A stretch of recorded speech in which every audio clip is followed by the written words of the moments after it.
Hello, my self doctor Anshu Aditya Pagaria. मैं जलगांव से हूँ। एक्चुअली बेसिक मेरा नेटिव प्लेस चोपड़ा है। मैं जब 8 साल की थी, जब मेरे पापा का डेथ हो गया था।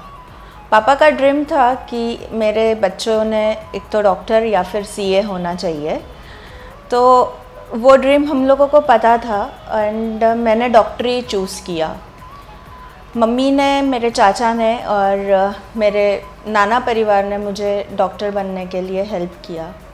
मेरा एजुकेशन धुलिया में हुआ है एंड वहाँ पे बहुत अच्छी से पढ़ाई वगैरह सब कुछ करके फिर मैंने डॉक्टर का डिग्री 2014 में हासिल किया। उसके बाद मैंने धुलिया में प्रैक्टिस किया। मुझे बस सीखने की ज़्यादा चाह थी। मैंने कभी भी ये नहीं चाहा कि मुझे ये प्रोफेशन से पैसा कमाना है। बस मुझे मेरे पापा का ड्रीम कंप्लीट करना था और एक सोशल वर्कर के जैसे मुझे काम करना था। सोशल काम करना मतलब सिर्फ ये ही नहीं है कि तुम खाना दो या बाकी भी जो भी चीज़ करते हैं। आज मेडिकल सर्विस में सोशल काम देना भी बहुत ज़्यादा ज़रूरी हो गया है। कोई भी पेशेंट से मैं जो बोलते हैं आज लोगों के मन में जो चलता है कि डॉक्टरांकडे गेलो की आपल्याकडनं फक्त पैसेच घेऊन घेणार, ये सारी चीज़ें मैं नहीं करती हूँ और मैं उस चीज़ पे प्रेफरेंस भी नहीं देती हूँ। जो भी है मुझे सोशली काम करने के लिए ज़्यादा अच्छा लगता है। मैंने रिमांड होम में भी काम किया है। मैंने वहाँ के बच्चों का डेंटल चेकअप, फ्री में डेंटल चेकअप किया था। मैं स्कूल विज़िट भी करते रहती हूँ, चाहे प्राइवेट हो चाहे पब्लिक हो, मैं स्कूल विज़िट देते रहती हूँ। एंड मेरे कज़िन जो है वो HIV में जुड़े हुए हैं, मैं उनको भी सर्विस देती हूँ। चाहे वो HIV पेशेंट हो, स्टिल मैं उनके लिए काम करना पसंद करती हूँ। अब टॉपिक यह आता है कि हमने दांत का केयर कैसे लेना चाहिए। दांत ख़राब होने के बाद तो हर कोई डेंटिस्ट के पास जाएगा या फिर अपना फैमिली डॉक्टर से कंसल्ट करेगा। बट दांत को ख़राब होने से पहले ही हम लोग कैसे बचा सकते हैं, मैं इस पे कुछ बताना चाहूँगी। एक्चुअली अपने इंडिया का टेंडेंसी ये है कि जब पानी ख़त्म होता है, जब हम लोग कुआं खोदने जाते हैं, तो ऐसे ना करें और जब हमको प्यास लगी है तब ना जागते हुए टाइम टू टाइम पानी पिए, तो ये सारी चीज़ें का प्रॉब्लम ही नहीं रहेगा। इट इज़ इक्वल टू कि जब आपको दांत का तकलीफ़ हो तब आप डॉक्टर के पास ना जाए, अपना रेगुलर चेकअप करवाने चाहिए। इससे आपका दांत भी बचेगा, आपका टाइम भी बचेगा and yes, your money will also save. दांत को ख़राब होने से रोकने के सिर्फ और सिर्फ 2 तरीके हैं। एक प्रॉपर ब्रशिंग और सेकेंड फ्लॉसिंग। फ्लॉसिंग के बारे में आपको डेंटिस्ट लोग ज़्यादा बताते नहीं हैं, या फिर बताते हैं तो हम लोग उस पर ध्यान नहीं देते हैं। फ्लॉसिंग ये चीज़ होती है, 2 दांत के बीच में टूथपिक, सेफ्टी पिन या आजकल लोग कुछ पेपर, थिक पेपर का रोल करके दांत कोरना स्टार्ट कर देते हैं। But that is totally wrong. इसके वजह से आपका दांत, आपकी हिरडी और आपकी हड्डी, दांतों के आसपास जो होती है वो सब खराब हो जाती है। हमने फ्लॉस यूज़ करना चाहिए। फ्लॉस एक थ्रेड आता है, उससे हम 2 दांतों के बीच में हम लोग डाल के जो भी खाना फंसा हुआ होता है, जो सड़न करता है, वो हम लोग निकाल लेते हैं। फ्लॉसिंग करने के बाद एक बार कुल्ला करके आप जो भी खाना फंसा हुआ रहेगा वो निकाल के फेंक सकते हो। सेकेंड पार्ट, आजकल बच्चों में दांत में सड़न दिखती है। वो सड़न 3-4 वजह से होती है, बट बेसिक आज का जो क्राउड है, जो भी आज की यूथ है, उसमें दांतों के प्रॉब्लम्स ज़्यादा होने का कारण जस्ट एक जंक फूड है। आज हम घर पे बनाया हुआ खाना कम खाते हैं और बाहर का खाना हम लोग ज़्यादा प्रेफर करते हैं, चाहे वो चॉकलेट्स हो, कुकीज़ हो, ब्रेड हो, पिज़्ज़ा हो, व्हाटएवर इट इज़। बट हम लोग ने ये कभी नहीं सोचा कि हम लोग ये खाना खाने के बाद कितना हेल्दी रहते हैं और कितना नहीं। खाना जब दांत पे स्टक हो जाता है, हम लोग उस पर बिना ब्रश किए ऐसे ही हम लोग जब बेड पे सो जाते हैं, तो तो कीड़ लगना स्टार्ट हो जाती है, सड़न लगना चालू हो जाती है। एक और चीज़ मैं यहाँ पे ऐड करना चाहूँगी, अपना दांत जो है वो हड्डी से 6 गुना ज़्यादा स्ट्रॉन्ग है। तो आप सोचिए वो जो दांत में लगा हुआ कीड़ा है वो कितना ज़्यादा स्ट्रॉन्ग होगा जो आपका दांत खा सकता है। हड्डी टूटती है तो बोलते हैं कि तेरी हड्डी कमज़ोर है, नहीं, हमारे दांत कमज़ोर ज़्यादा हो चुके हैं आज की दुनिया में। पहले हमारे यहाँ पे रूट कनाल का कंसेप्ट इतना नहीं था। रूट कनाल करवाना मतलब ऐसे होता था कि दांत का कोई तो बड़ा काम करवा रहे हैं हम लोग, बट आजकल बच्चों में भी रूट कनाल होता है।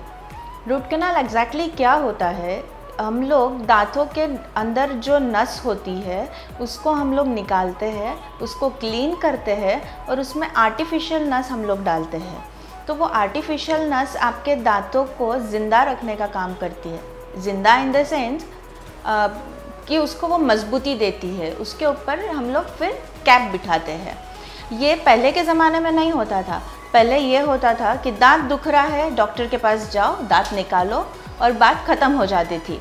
फिर एट द एज ऑफ 50 जो पहले के लोग हैं वो भी बूढ़ा, मतलब यंग होने के बावजूद भी वो लोग बूढ़े दिखने लग जाते थे।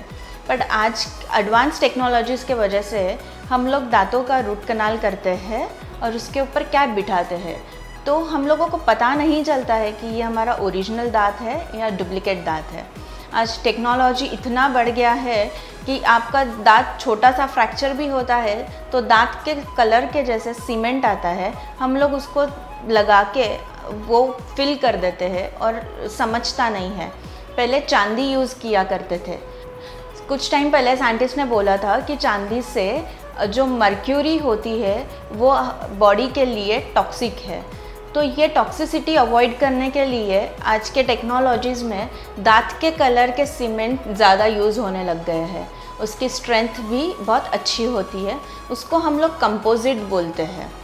कंपोजिट ऐसा मटेरियल होता है कि आप वो चीज़ आगे भी यूज़ कर सकते हैं, मतलब आगे के दांतों के लिए भी यूज़ कर सकते हैं और पीछे के दांतों के लिए भी यूज़ कर सकते हैं। पहले लोग बोलते थे कि हम लोग तो घर में ही दांत निकाल लेते थे, बट ये कब होता था जब दांत बहुत ज़्यादा हिलता था तो वो लोग घर में दांत निकाल सकते थे। अदरवाइज़ दांत में नस है, दांत में ब्लड सप्लाई होता है, तो उसको ऐसे ही निकालना मुश्किल है। जब बहुत हिलता है दांत तब हम लोग उसको घर में ऐसे ही पकड़ के निकाल सकते हैं। आज दांत हिला के निकालना ये चीज़ को गलत माना गया है, बिकॉज़ जब हम लोग एक अच्छे रेत में खंबा खड़ा करते हैं तो वो हमेशा अच्छा ही रहता है, और यदि हम लोग वो खंबे के आसपास अच्छी रेत ना रख के सड़न गलन जैसी चीज़ें रखें, कचरा रखें, तो क्या होगा, दांत जितना खंबा वो कचरे के आजू बाजू है उतना सड़ जाएगा और उसके बाद वो हिल के गिर जाएगा। सेम चीज़ हमारे दांतों के साथ होती है। आजकल टबैको हैबिट इतना बढ़ गया है और ब्रश प्रॉपर नहीं होने के कारण दांतों के आजू बाजू एक पीला परक आ जाता है। वो पीला परक, उसको आप कितना भी हार्शली ब्रश करो वो निकलता नहीं है। उसको आपको डेंटिस्ट के पास जाके ही एक स्केलिंग करके प्रोसीजर होता है, मतलब दांत सफाई, वो करने के बाद आपका दांत स्वच्छ और अच्छा हो जाता है। लोग टोबैको इतना खाते हैं कि उनको पता भी नहीं रहता है कि वो कब एक दांत के बीच में अटक जाएगा या दांत और गाल के बीच में अटक जाएगा और वहाँ पे एक अल्सर हो जाएगा। अल्सर माने छाला होने के बाद उनको नॉर्मल ट्रीटमेंट लेके फ़र्क नहीं पड़ता है और कुछ टाइम बाद वो कैंसर में शिफ्ट हो जाता है। कैंसर, मुख कर्क रोग, ये आपने सबने सुना ही होगा। माउथ ओरल कैंसर, ये आप सब लोगों ने सुना ही होगा। ओरल कैंसर आज की दुनिया में बहुत ज़्यादा बढ़ गया है क्योंकि आज बच्चे से लेकर बूढ़ा टबैको, निकोटीन इसके अधीन हो गया है। स्मोकिंग एंड सिगार के वजह से लंग कैंसर के साथ साथ हम लोगों को ओरल कैंसर्स भी दिखने में आए हैं। पहले कैंसर इतना नहीं हुआ करता था, बट आज एक इसको फैशन माना जाता है या पता नहीं लोगों को इसमें क्या नज़र आता है। दांत पूरे लाल होते हैं, दांत पूरे गंदे होते हैं, फिर भी लोगों को उसको खाने में मज़ा आता है। और जब हमारे पास दांत सफाई करने के लिए लोग आते हैं तो उनको ऐसे लगता है कि उनकी जो मेहनत की हुई है दांत को कलर करने की, वो एक ही दिन में पूरा चकाचक हो जाए या साफ़ हो जाए, but that is next to impossible. आप लोगों को मैं बस ये कहना चाहूँगी, जितना आप खुद के दांतों का, खुद के ओरल कैविटी का ध्यान दोगे उतना आप स्वस्थ रहोगे। बिकॉज़ हमारा जो भी खाना जाता है वो मुंह के अंदर से ही जाता है। यदि आपका मुंह ही हाइजीनिक नहीं रहेगा तो आपकी बॉडी कैसे हाइजीनिक हो सकती है। ये चीज़ बहुत से लोगों को नहीं पता है कि मुंह से रिलेटेड जो भी बीमारी होती है ये बाकी ब्लड डिसीज़ और बाकी ऑर्गन डिसीज़ को भी अफेक्ट करती है।